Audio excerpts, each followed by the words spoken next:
people enable each other to be victims. And I don't mean that in a harsh way, I mean that in a compassionate way. And it's why sometimes changing your environment and changing the people you're around is the easiest way to change your belief structures. Because the reality is, victimhood isn't this all or nothing thing. Like, it's on a spectrum. We can all exhibit it at times. Today, we're going to be talking about why focusing on limiting beliefs is an amateur approach to mindset, emotional fortitude, psychological safety, and this whole field of inner work that actually is geared towards result. So here's the deal. This whole term of limiting beliefs, it's a great marketing angle because people get it, but it's actually not the most impactful thing to focus on, even though it gets the most amount of attention. Now, where I really recognize this was one of my former clients who was actually on the podcast himself at one point. When we started working together, he told me, listen, man, I have these limiting beliefs and I try to work with him on a coach, and he tried to help me create more positive beliefs around these limiting beliefs, but it didn't really work for me. Like, every time when things got stressful and these negative limiting beliefs came up, I tried to reframe them and say, okay, this is a more positive belief. This is what I should do. But I would never really buy into it. I was stressed and I would just go with my default of what I thought was actually true. And this whole concept of limiting beliefs, like, it didn't matter. It didn't help me. And he was surprised when I told him, like, of course, that makes sense. It's not going to help you. Now, the reality is that most entrepreneurs who are able to be successful are realists. So they're not going to simply change their perspective of what's true about reality. If you just tell them, well, this is negative, what if you believe something positive instead and wish for that? And because of that, this whole field of negative beliefs and limiting beliefs doesn't work. So today, what we're going to dive into is talk about limiting beliefs versus false beliefs and truths, and how to actually reset the way that you think in a way that's both beneficial to you and rooted in reality. You can actually buy into it and get it to work for you. So we're going to talk about these concepts and then an actual framework. Before we dive in, though, I want to introduce my co-host for today. We have Alex Defina here with us. Alex is an Arena alumni himself. He's an entrepreneur since school, basically. He's founded anything from marketing companies to real estate projects to an actual comedy club. He founded the 2 biggest female-only fitness brands in Asia, and he's also a business coach for the last few years himself. So first off, Alex, welcome, and thank you for coming on board. Thank you, Idema. Thanks for having me. Well, so first off, any thoughts of yours on this subject of the whole limiting beliefs? Yeah, it's interesting, the play on words. So from what I understood in your preface there, limiting beliefs versus false beliefs, and how do you sort of separate based on that criteria of language? Great. So it's a really good question, and I want to get into it in a second. So I'm going to kind of explain it. It's going to all build up to there in a very elegant way. So here's the deal. I think the reason some people think that mindset or emotional work or inner work is nonsense and it takes forever is because their approach lacks a kind of focus. Okay, so they try to approach it saying, okay, what are my general limiting beliefs? Let's talk about that. And instead of that, what's much more impactful if you're actually trying to get results and move very quick is to approach things from an issue of basically a constraints issue.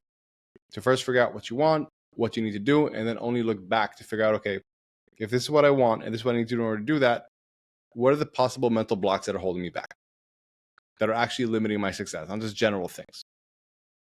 Because unless you do that, that's the first thing. You might be looking at things that don't actually make an impact.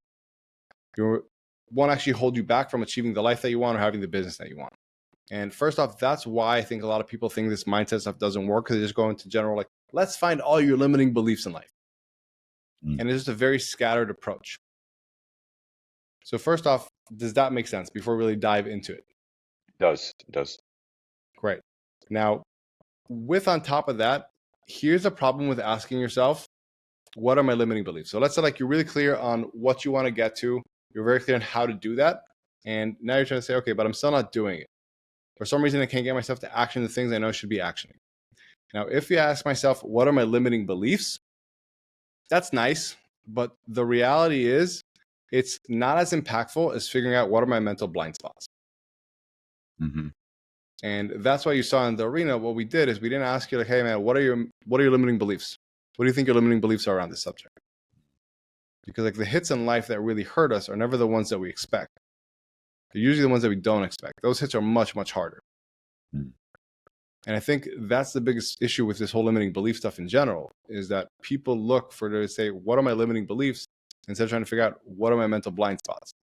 Like the limiting beliefs that you know whether you actually have solved them or not, they're kind of like an Achilles heel. But I would rather have an Achilles heel than a complete blind spot. That's when I can really get hurt. And I think by even just looking out for what are my limiting beliefs, you deny yourself the opportunity to figure out something new about yourself. By, again, searching for something that you already know, these limiting beliefs. So first off, does that make sense so far? It does. I'd like to double click on the language thing, because it's something Please. which helps me understand it better. So if I take the word limiting beliefs and replace that with false beliefs, that to me seems quite black and white. You could sort of argue it based on evidence. Whereas limiting belief sounds like it's more of a spectrum. And there's kind of like a spectrum of how limiting or enabling or empowering it might be. So is that why you would otherwise say that the terminology limiting beliefs is BS, because it's either true or false? Am I sort of close to the money there in terms of like spectrum versus black or white? It's interesting. I think about it a bit differently. I think the limiting beliefs, from what I've seen with a lot of entrepreneurs, even if they recognize this is a belief that limits me, they're like, well, this is still my belief. I still believe in it. Mm-hmm. And that's where I'm like, I'm just going to act on that because that's what I believe, regardless if it limits me or not. I'm not just going to go into something positive just because it's something positive. Got it. And what I've seen enable people to make the switch from being held, let's call it like captive in their actions by something that actually isn't true, is not by pointing at a limiting belief, but by actually recognizing, oh, this is a false belief. This actually isn't true. Got it. Okay, that lands. Yeah. That makes sense? That makes sense, yeah. And again, I think that the biggest thing is with a lot of these things, we don't really know. Again, we have blind spots. So we have biases in decision making. And this kind of stuff, we also have blind spots.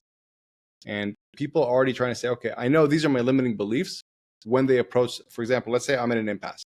Again, I'm clear on what I want. I'm clear on what I need to do in order to make it happen, but I'm not doing it.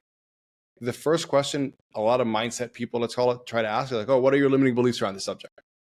Mm-hmm. And I think that's a mistake, because then you're only enabling them to answer, what do I already know is an issue that's in my way? Instead of helping them identify certain blind spots that are really the things that are holding them back. Got it. Could you give a practical example of an avatar explaining something as a limiting belief, and then how you would repackage that as a true or false belief? I want to get into that in a little bit, but before I do, I want to make sure I'm clear on why searching for your limiting beliefs isn't the first thing you should do. Why it actually constrains you. Is that clear from your perspective? Yeah. Okay, great. So the way I would say it before, like coining it positive, limiting, negative, whatever it may be, is just to do a complete flush of your belief structures. So say, okay, now I've gotten clear that if I want to get a business to X.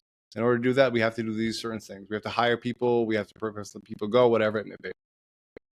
So instead of asking my subject, like, what are my limiting beliefs around this? Just let me flush out my entire belief structure around this stuff. And if you remember what we did in the arena, we gave a lot of prompts. How you view the world, certain consequences, certain like formulas that if I do this, it means X. And I'm sure you saw also that the guys around you, that when we did that, all of a sudden you see these faces that are like, oh, wow, I never realized I thought about that. And that's the whole point. Like if we would have just asked people, what are your limiting beliefs? They'd be like, oh, okay, I know I have this thing that I think that if I fire people, I'm not a nice guy. But all of a sudden when we give them the ability and basically the opportunity to flush things out, they discover new things. And the moment they discover these new things, just by them discovering them, they lose so much of their impact. It's like in the scary movie where you don't actually see the monster until more than halfway through.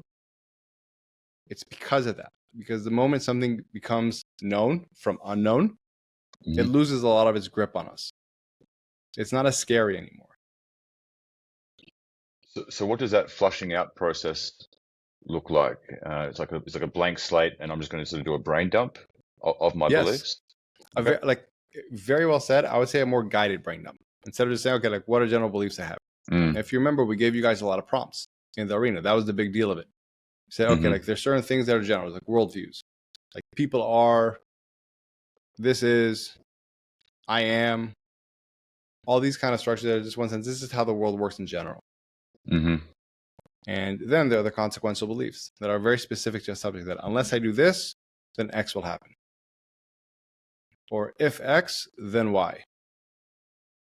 And that prompting process in your experience, is that beneficial to help someone articulate things, or as you said maybe before, discover things that they is like sitting subconscious and they legitimately don't know how to respond until they are sort of prompted or given the tools to do so? I think it's both. I think what you said there, it's both. It's one and the same almost. It gives them an opportunity to flush something from their subconscious all the way to conscious level, where they also can like articulate it. And oh wow, that's interesting. I think exactly this way. That's so interesting. I have a belief around hiring that I picked up because of an experience I had 20 years ago, something that's completely unrelated. And I never understood that. That's why I get this angst whenever I'm supposed to do this big thing. So it's both. Like, I think that's the biggest part, to get it from a subconscious place to a place where it is conscious. And it's also clear to them, oh, wow, that's interesting. I think this way. Wow. No wonder I'm not doing the thing that I know I should be doing. That was definitely a key takeaway from the arena for me, as someone, I believe I've done an average amount of self-work over the years. You've done above average. You've done a definite above average. But the processes that you help us with just help clarify and sort of like shine a light onto those and to uncover things that had otherwise been sort of like in a malaise. You sort of like, you sort of don't quite know how to think about it, and that process of articulating it really helped, because I can look at the belief and go, wow, that's not helpful at all. Great. So let's ask this: beyond not helpful, were you able to look at them and recognize some of them, that's also not true in the same moment? Totally. And that's the big thing. And that's the real beauty of it. That you weren't like, oh, wow, this is just not helpful, it's limiting me. But you were like, oh, wow, because it's so clear and I flushed this out around this subject, like, well, that's not relevant at all. That's not true at all. And what I've also noticed I've been evangelical, trying to prompt a few friends to do the next arena program, and I've shared with them my discovery, I won't use the word limiting, of my false beliefs, and just me sharing those sound bites has helped them go, oh, I think that kind of relates to me as well. I think I'm clinging onto something like that. It's really profound how powerful those sound bites are, or statements are. Yeah. Once you can put it in words. Yeah, it's like that line that like I keep iterating from Carl Jung, that until you make the unconscious conscious, it will direct your life and you will call it fate. And I think it's like what you said about first making from unconscious to conscious. And then also on top of that, when you can articulate in a very, very clear and very precise manner, that's when you can say, oh, wow, this is the exact thing. This is the exact issue that's holding me back. Now, let me see if this belief that I hold that is very strong in there, let's stress test it. I'm not going to say it's limiting or it's negative and try to come out with a counter positive belief. But let me actually falsify this. Let's see if it's valid for me to let go of it or not. Got it. And if I was to write down my sort of big false beliefs, looking at them on a piece of paper now, I can absolutely see how they are completely factually false, not limiting. Yeah. Like, they're both limiting and false. But the important thing is, I think, for most people, is to recognize that they are false. Now, if you also remember when we did in the arena, I think this is really important for people to understand. Again, like why I'm saying don't just lean into limiting beliefs, is that we didn't ask, what do you think are negative beliefs that you hold around this subject? Or what do you think is the beliefs that are limiting you? We didn't ask that at all. We simply ask, what are your thoughts around this topic? What are your thoughts about this? In general, let's flush out your entire belief system. Let's just do a flush of this. And then only after we did that, we recognized, you know what, some of these things, what do you think are the ones that are really holding you back? That would hold somebody else back from accomplishing what you need to accomplish, what you need to do, if they also held these beliefs? What would be in contrast to what you're supposed to do? We're going to go, it's these 3 beliefs. Great. Now, we're not saying it's limiting. We're not saying it's negative. let's just address them and see if they're actually true or not. If they're Mm-hmm. valid truth or if they're just false beliefs. Do you remember that part? I do. Great. So that's what I want to share in the pod. Sorry, do you have any question before we go with this? Not really questions, but just to stamp that, when you said they're both limiting and false, maybe another way to articulate it would be they are limiting because they're false. Yes. Yeah, it's a really good way to say it. Like if it's limiting because it's true, like I have a belief that I shouldn't jump off the building, like that's a good belief to hold. That's going to help you. And it's true. Mm. Yeah. Yeah. Cool. All right. Cool. So I want to jump into how, like, again, we didn't just look for limiting beliefs. We didn't just jive on that. We just flushed out our subconscious. We recognized, okay, if I'm trying to accomplish something and I need to do these things, what are my belief structures around this? Now, what are the main things that I see could hold somebody back? Now let's falsify them. Let's see if they're truth or not, because that's what's going to enable me to let them go. Not just try to say, okay, I'm going to think something positive instead, but let me try to falsify them. So 3-step process we use for that. First off, again, we establish what's the belief or rule. How do I think? And again, like you said, the clearer it is, the better. So a bad example would be hiring is bad or firing people is bad. Mm-hmm. But saying that if I let people go, that means that I'm a bad leader and it proves that I was never cut out for entrepreneurship and people are not going to like me. And my wife is also going to disapprove of me because she thinks I'm not an empathetic individual. That's a very clear thing, for example. I think we've had people in the line literally say things like that. Okay. So then you figure out, okay, that's the belief or rule. It's very clear. Now, where did it come from? And what was the context it was formed under? Or basically, like, why do you believe this to be true? Getting to the root of it. Because usually a lot of these beliefs are not a logical conclusion that we've come after assessing the data and thinking about things thoroughly. We just usually had a certain emotional reaction at a certain point, and we formed these beliefs because of it. Mm-hmm. So we ask, what situation caused you to think this way? Or when did you learn this? Or who did you learn this from? So I learned this in 5th grade.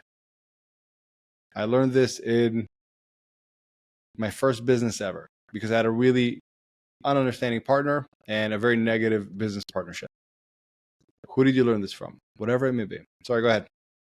Do you find that your students have a hard time identifying where that's come from? Like the genesis of that belief?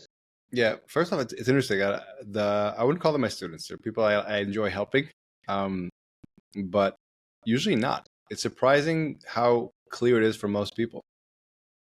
When they have this thing, they're like, okay, this is when you ask them these 3 questions. What situation caused you to think like this? When did you learn this? Or who did you learn this from? What example did you see to tell you that this is how the world works? Usually something pops to mind. From your experience, was it a bit more challenging to come up with it? No, but no, I'm obviously I can only understand it from my own experience. Okay, so did they seem surprised? Like, because Yes. I had a stack of sort of brain explosion sort of moments in. Okay, so they can see the correlation or the causation, the causation of the belief and like where it came from and the belief, but they're also surprised when it's brought into conscious awareness. Yeah. So it's like it's sitting in the subconscious as these like 2 conjoined parts, but then it's brought to the awareness, and it's like, that's the thing, and that's where it came from. Yeah. Usually, a lot of times they're taken aback by the absurdity. Yeah. They're like, this is ridiculous. Like, why have I, as an adult, been letting this thing that I had one experience when I was 11 affect me so much? Or in my first business when I was 22, it still affect. Like, that's ridiculous. And I never recognized that that's how I think because of that one thing. Now, that's 90% of the time. Like, that's what we said about all of a sudden you can see the monster. And because you see it, it doesn't look scary anymore. Like, just that is more than half the battle. Usually doing that just causes a lot of these limitations, let's call them, to fall because you recognize they're false. And you're like, okay, I'm not going to believe in this. This is nonsense. And it's almost laughable at times for some guys. For sure. Now, for some people, they're like, you know what? I recognize that, but I still have a hard time letting go. And I feel like, okay, I recognize where that came from, but just because I recognize that's where it came from doesn't mean that it's not true. That's how they try to kind of like fight that resistance. So what we ask them after that is, what is actually true now in today's world around this subject? And sometimes we still have a hard time with that and say, okay, so what's relevant for who you are today? I recognize that you felt that when you were 22, if you took action X, it would have outcome Y. But what's relevant for who you are today? What if somebody like you today, you with your skills, your experience, your current abilities, and so on, if you did X today, would that still result in Y? Mm-hmm. That usually causes some people to be like, no, that's not relevant actually anymore. I recognize that I need to rethink about how I view the world, because my interactions, the me of today, the way they interact with the world is very different than the me of 10 years ago. That's for most people, that breaks it, so to speak. Okay. Then there are some people that are very stubborn, that don't want to let go of this because they have a fear that if I let go of this, then I have to change something. And I'm still getting something out of holding on to this belief. Whether that's a sense of certainty, a sense of security, or sometimes honestly just an excuse of why I don't have to really go for something. And sorry, go ahead. I figure you want to jump in on that. Yeah, I want to understand what you think is the common trend in the inability to move past that false belief. Do you think that people, even if they become aware that it might be false, that they metaphorically feel like they're looking into the vacuum of belief? And it's like, well, it's kind of like the person that stays in the shitty relationship because they don't want to be single. And it's like, well, if I let go of this, like, no, nothing. And I think about it a bit differently. It's not necessarily like a vacuum. It's just the general desire to feel safe. So the reason a lot of people stay in terrible relationships, it's kind of like they feel safer with the devil they know, so to speak. They're like, I feel safe on a instinctual level because I have companionship with someone else around me than I do in the unknown, in the wild, when I'm alone. And it's the same thing here. It's like sometimes we feel like this old belief, somehow we're safe because we're staying in our old little cocoon. Again, like what you got to remember about the program, the whole point of it is to help people really go to the next level and excel. So it's an aggressive push. They're pushing themselves. Now, these are people that always naturally push themselves. And sometimes for some people, the pace of it is pretty intense. And they still feel a bit safe. Like this belief, I recognize that once I let go of it, I'm going to have to change certain things because I can't bullshit myself. I'm not willing to bullshit myself. And I recognize that and not consciously, but subconsciously, I recognize that. So I try to hold back from it in a certain way because that's a new thing. And that's what happens to a lot of the guys, again, without any ill intent whatsoever. Like awesome guys, awesome humans, awesome entrepreneurs, but there's something inside of them, that lower level them, so to speak, that gets some benefit from holding on to this belief, that feeling of security or safety or whatever it may be. And that's the part that's fighting against them. Do you think is that their identity? If someone has built their identity around a belief which is possibly false, that it brings up larger questions of, well, if I let go of this belief, even though it's false, who am I? What's my purpose? And that's a more challenging proposition than simply letting go of the false belief. Yeah. And I think even to a lesser extent than the whole who am I, what is my purpose, it's like, how do I act on a day-to-day basis? One of the guys in your cohort, he had, and I'm not going to mention by name, but you could see he had a lot of stress. And a part of him didn't want to let go of the fact that he doesn't have to stress out about life all the time, but that he's in a much better place. And I think a big part of it wasn't that he was afraid of, okay, what's my purpose in life? He was just like, what am I going to do with myself? This is what got me here. Being constantly paranoid because I think everything's going to fall apart is what got me here. And I'm terrified, if I let go of that, then what do I do with myself? I don't know what to do yet. It's like, perhaps it is that vacuum that you spoke of. He's like, I don't know how to act like a mid-level, mid-seven-figure CEO yet. I don't know what to do there. And that unknown is scary. It doesn't feel safe. It doesn't feel familiar. Makes a lot of sense. Cool. And for those kind of people, what I found is the last question that they really can't resist and fight against is say, okay, forget about yourself. Forget about you of today versus you of 10 years ago and what's true for them. What would be true for someone else in this position? Is this an absolute truth in the world? Like that you should not jump from a building? That's true for everybody. If you want to live, you should not do that. But all of a sudden when they externalize it, they're like, I can't deny the truth. That this is just a false belief that I hold. It's not actually a universal truth. It's not science. So it's like that adage that we're great at giving life advice to the people around us, solving other people's problems, but when it comes to us, that sort of bias and yeah, interesting. Yeah, and it's like it's sometimes beyond the bias. It's just a recognition that if I give myself the advice I know I should be giving someone else, well, crap, I have to do something about it. And that's going to be challenging for me personally. It's not that it's just the right thing to do, but it's also going to come with my personal challenges. That's why it's hard. And without recognizing it, we put it through a certain filter before we even give ourselves that advice. Because we recognize we try to avoid certain things that are difficult for us, emotionally, technically, whatever it may be. And I find that's usually the missing piece. That if you can tell someone, okay, what would be true for someone else in this position? They're like, I can't deny it. Then it's a bit challenging. So you guys taking this big kind of like, and like inhale and exhale. Because now they recognize, okay, like I've just had a pretty aggressive intervention of how I view the world. And I recognize now that something needs to change. Because again, for people that actually want to believe in it, like want to follow the truth, they don't want to live in a fairy tale land. They're like, I recognize now that this is not true. Forget about the fact that it's limiting me, that it's negative, that it's not positive, whatever it may be. It's just not true. And that I'm not willing to go with. But that's what I found the big separator. I've definitely noticed that since doing the arena, the false beliefs which I identified through doing the program have been something which I can feel that there's like almost like a low gravity, like trying to pull my mindset back towards. And even though if I verbalize them, they sound comical. Your point before absolutely lands it. It sounds comical repeating them. I know how false they are, but whether it's just time in the trenches, you've thought that way for so long that a new way of thinking is obviously something which has to be, I guess, sort of fortified.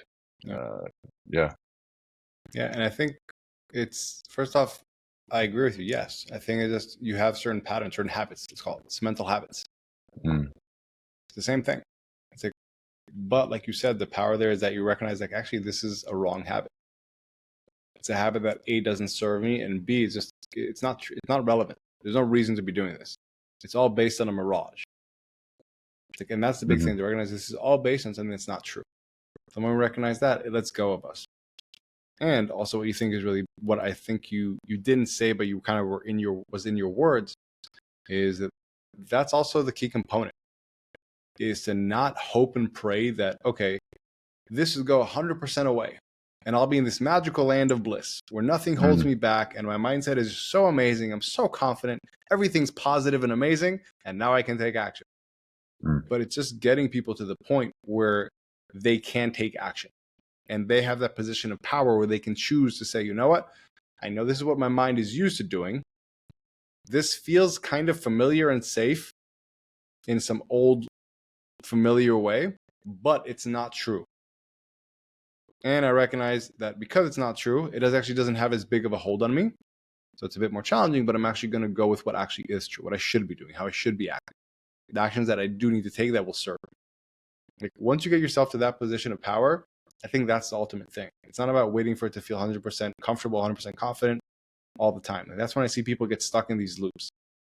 When you see people try to endlessly like figure this stuff out, instead of just saying, you know what, I figured it out. It's not true. I know what is true. It's still going to be challenged. I accept the challenge. I'm an adult. I don't have to wait for ideal conditions only. Let's go.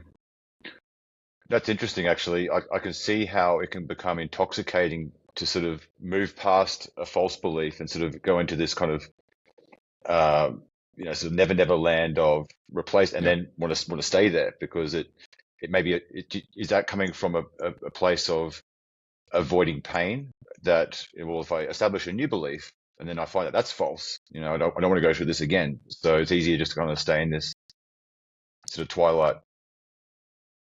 So this is actually the next podcast we're going to do, and we're going to dive a bit Okay. more into that. But it's to kind of give a teaser. It's basically the difference is that you can hope for things for ideal conditions only.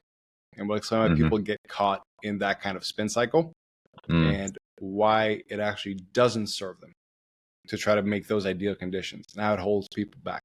So we'll get that into the next spot. I think that For applies this to one, me. yeah. I wanna kind of recap this Sure. and tell me if it all makes sense. So first off, you know what? I'd love to hear from your perspective. What do you think the main points are here, man? What are your main takeaways? My main takeaways. I'm a big fan of the language and replacing limiting with false. That to me seems more absolute. It seems more real, because limiting to me seems like a spectrum. It's kind of like, well, how limiting? Marginally limiting, extremely limiting. And I could see how people will say, well, look, it's limiting, but it's not causing huge errors in my life. Well, if it's false, it shouldn't exist. Very well said. Yeah, very well So, said. if I was to say, the sky is blue, well, I can use different, I believe it's blue based on my understanding of colors. If I ask you, Idema, what color do you think it is most of the time? Blue. I can get multiple points of evidence to sort of support that belief. And if I had a limiting belief, I can see how it's harder to search for those multiple points. So I like the big play of words. That's one big takeaway. Excuse me. Next big takeaway was avoiding, or your analogy of thought being like sort of ski tracks in the snow. I've long held on to that similar sort of idea, and it makes a lot of sense to me as an abstract. So if I have a false belief and my ski tracks are choppy, it's difficult, and there's like a lot of force being applied and not really moving anywhere, and then I realize that this is a false belief, and I'm taken out of that and into some new tracks, and things are going great. There could be an event, a circumstance, an external force, which then triggers me to go back to the way I used to think, the way a belief I formerly had. I'm back in the shitty ski tracks, metaphorically. Yeah. And I could see how that could become defeating to people. And so, from an understanding, and I don't know whether you necessarily meant it this way, but one of my takeaways was, okay, just recognize that for what it was and go, oh, okay, I'm back in that loop, or back in that way that I used to think. And it's been great not thinking that way, but this argument with a business partner or this financial situation just kind of like triggered me, and I'm sort of back in this loop. But I have to recognize that it's a false belief, and now just kind of helicopter myself back to the belief which is serving me, rather than sort of staying there and sort of focusing on the fact that you're back in the same shitty belief system that you used to be in. Yeah. Yeah, exactly. Yeah. And like to explain a little bit, I think that's what separates being like an adult from a child. Say, I know what I should do. I know what's not serving me, even though it's more tempting just to be in a place that's not serving me because it's familiar. Those ski grooves that are just like lumpy but familiar. Let me go to the better route, the new route that I recognize this is actually the truth. Makes a lot of sense. Are those your two main takeaways? Two main takeaways. I've got some questions, but go for it. Is there a trend that you've observed in people that seems to be like the one thing which avoids them from moving past that false belief? So they've identified that it's a false belief. It's not true, but they seem either unwilling or incapable of moving past it. Is there like a common trend that you feel that applies to most people most of the time? Yes. So again, it's that desire for safety in some way. Got it. So the question that I ask people on this that gets people almost angry at me because it pokes really hard. What are you getting out of holding on to this? And when they're asked that, first off, it feels very judging because like I'm saying, like you're holding on to something bullshit. What are you getting out of it?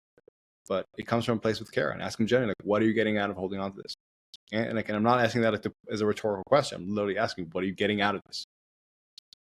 And like after all, like, maybe I am getting a sense of security, a sense of like, well, this is just how it is, so I can keep doing my thing. Mm-hmm. I don't have to change. I don't have to learn a new skill set. I don't have to evolve. I don't have to let go of perhaps some anger or resentment that I hold, whatever it may be. Mm-hmm.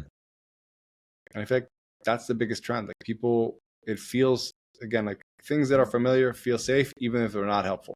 And like you said about the relationships, even if they're extremely toxic. It's why people stay in horrible relationships, because it's the devil they know. Yeah. And they're usually getting something out of it. Like in that relationship, they're getting a sense of safety in some weird and unhealthy way, because that's familiar. And there was one other person in the world, so to speak.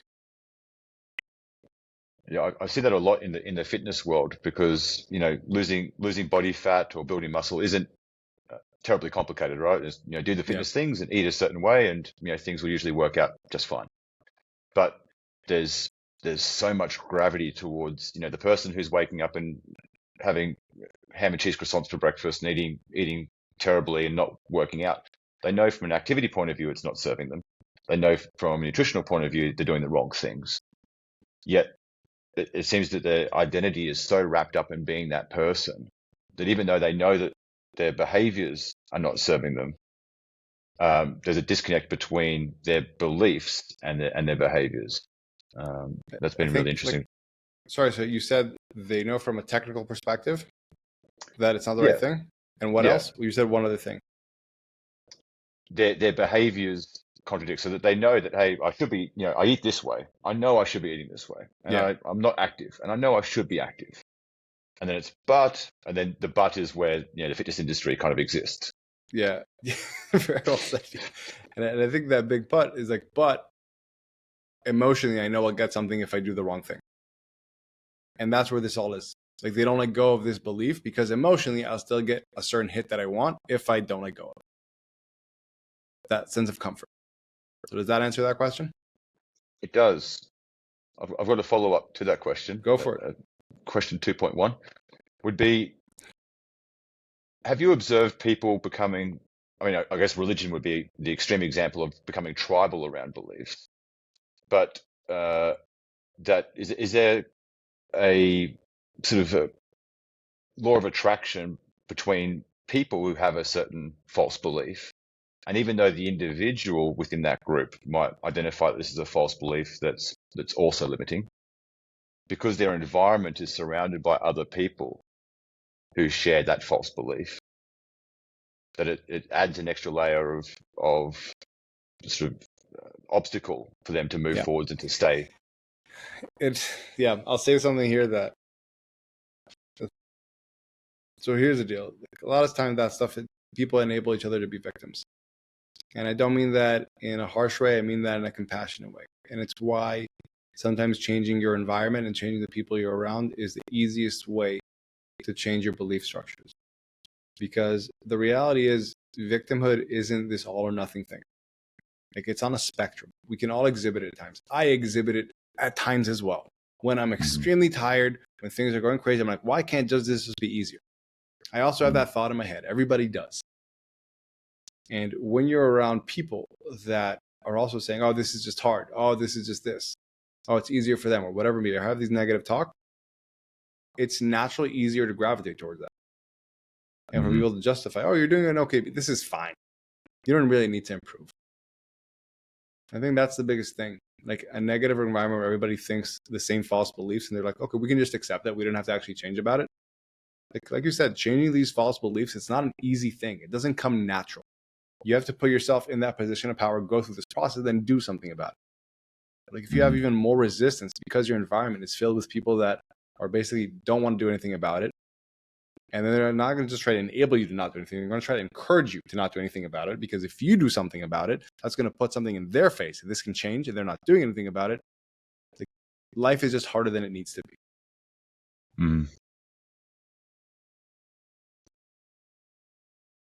Good question. Go for it.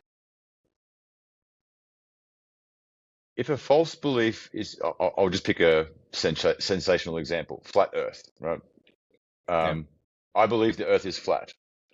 Um, I don't know whether that would be limiting, unless the person literally doesn't, do certain activities or something because the Earth is flat. But do you feel like it would be harder to challenge that false belief because maybe it's not the right question? Because when I've heard people talk about flat Earth, it seems to be a sort of word salad of different conspiracy theories and sort of like really far out there abstracts and just kind of put together into a mess. Essentially, the government's lying. I'll be honest, like I don't know, and I'm honestly like not interested. Like those kind of things, I've never actually like dealt with people who think that way because like, again, the whole process that I've tried to develop is how do I help rational, pragmatic individuals like level up. And like the flat earthers usually aren't the most rational, pragmatic individuals. So I've never actually looked into it. Like, Of course, yeah. It's the reason why I bring up that one as a sensational example is I think anyone with a bit of common sense would argue the alternative. But I wonder why those people who believe that to be true, potentially they're not challenging themselves with the right question. They get certain. I think again, like everybody gets something out of it. Even just the fact that they feel contrarian, they get something out of it. Yeah, that's a sense of I'm smarter than people. Like I'm not one of the sheeple, whatever it may be. It's like people get something out of these beliefs, and again, like that's where that question is like, what are you getting from holding on to this? It's such a pokey one. Yes, yeah. That's why I brought up that example because I was wondering, if you ask people what do you get from this, what do you get out of this belief? Maybe it is that sort of contrarian. I know better. I've got the inside information. So really the question is really about identity and sort of why they need to feel that way, not necessarily what shape is the Earth. Yeah, cool. So interesting. I want to wrap it up a bit. Cool. So here's what we do, guys. First off, kind of wrap it top to bottom. Stop trying to think about what are my limiting beliefs.